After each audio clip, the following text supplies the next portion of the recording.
Bonjour à tous et bienvenue dans cette vidéo concernant le concours pour gagner ce Huawei P6 Lite. Alors je fais une vidéo 48 heures avant la fin du concours pour déjà dire aux gens qui n'ont peut-être pas vu la vidéo qu'ils peuvent encore participer.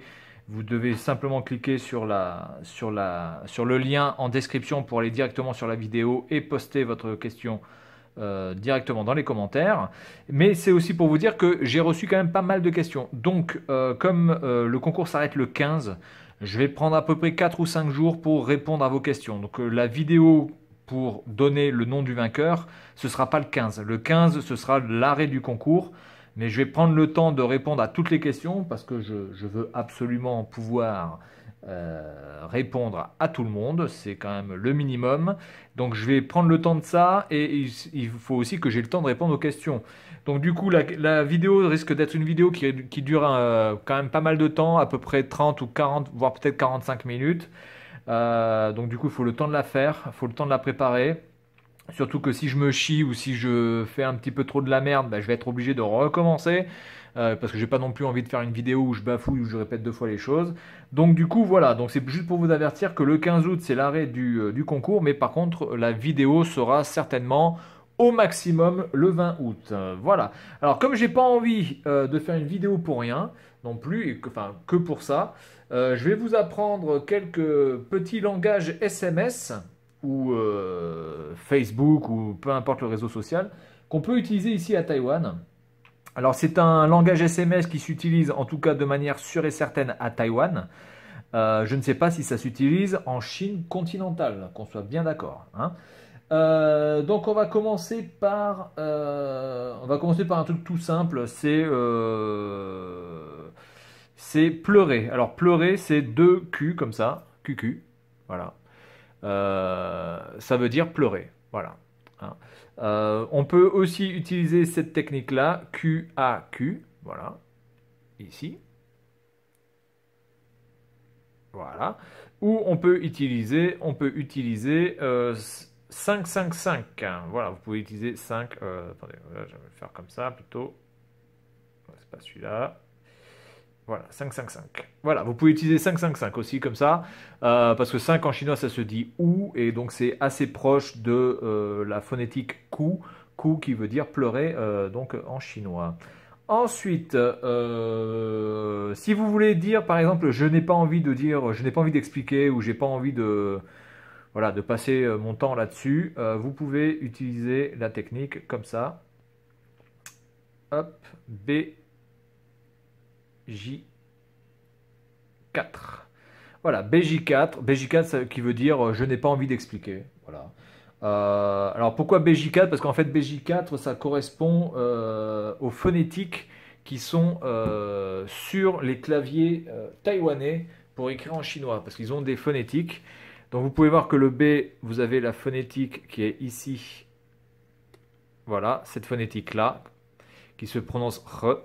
Le J qui est ici, ça se prononce OU.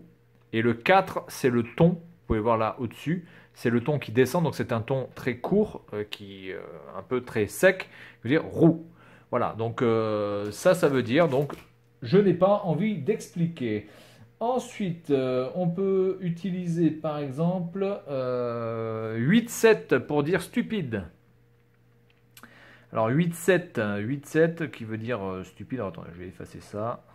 Voilà. 8-7. Alors 8-7 parce que c'est assez proche de la phonétique aussi chinoise pour dire quelqu'un qui est stupide, bai shi. Là c'est bai chi puisque ba chi puisque 8 c'est ba et 7 c'est chi. Donc voilà, donc ba chi qui est assez proche de bai chi et bai chi ça veut dire stupide. Voilà.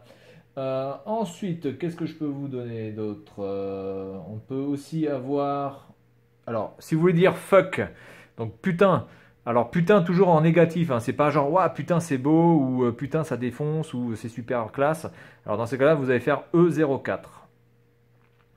E, E04. Voilà, donc E04. E04 qui veut dire putain, et toujours dans le sens négatif. Alors pourquoi E04 ici c'est la même chose que pour le clavier. le E qui est la phonétique G, le 0 qui est ici, qui est la phonétique AN, et donc le quatrième ton qui descend très vite, donc ça fait GAN. Hein, voilà, un peu comme les assurances GAN, mais comme si vous le disiez rapidement en fait. Hein. Voilà. Et puis bon voilà pour ça. Alors ici pour dire game over, ils utilisent GG. Voilà, ils utilisent GG. Je sais pas vraiment pourquoi. Voilà, game over. Bon, je vois pas vraiment le truc. Et les Taïwanais utilisent aussi, par exemple, ce chiffre-là, puisque les Taïwanais n'aiment pas forcément les Chinois. Il faut savoir que les habitants taïwanais de Taïwan sont quand même pas très très, on va dire, gentils avec les Chinois continentaux, puisqu'ils les considèrent comme des dictateurs ou quoi que ce soit. Donc il y a 4-2-6 apparemment. 4-2-6, alors je ne connais pas vraiment la signification, mais 4-2-6, c'est un mot qui apparemment permet de faire, enfin de dire quelque chose d'assez honteux à un Chinois continental évidemment. Voilà. Donc c'était la petite minute culture, hein, voilà, pour écrire des SMS. Donc si vous écrivez E04 à quelqu'un et qui ne sait pas ce que ça veut dire, ben vous savez ce que ça veut dire et vous pouvez continuer à l'écrire. Et il devra aller chercher. Et je pense qu'il va vraiment galérer parce que s'il se met à chercher ce que veut dire E04 juste comme ça sur Google, c'est pas dit du tout qu'il arrive à trouver l'information. Voilà, donc c'est tout pour cette petite vidéo très rapide et voilà, hein, un petit peu de culture de ce pays Taïwan qui est vraiment un pays dans lequel je vis depuis pas mal de temps, donc j'avais un petit peu envie de partager ça avec vous. Voilà, donc fin du concours le 15 août, donc vous avez encore 48 heures, et puis je ferai la vidéo avant le 20 août pour répondre à vos questions et vous dire le nom du vainqueur. Voilà, c'est tout pour cette vidéo, et puis salut à tous!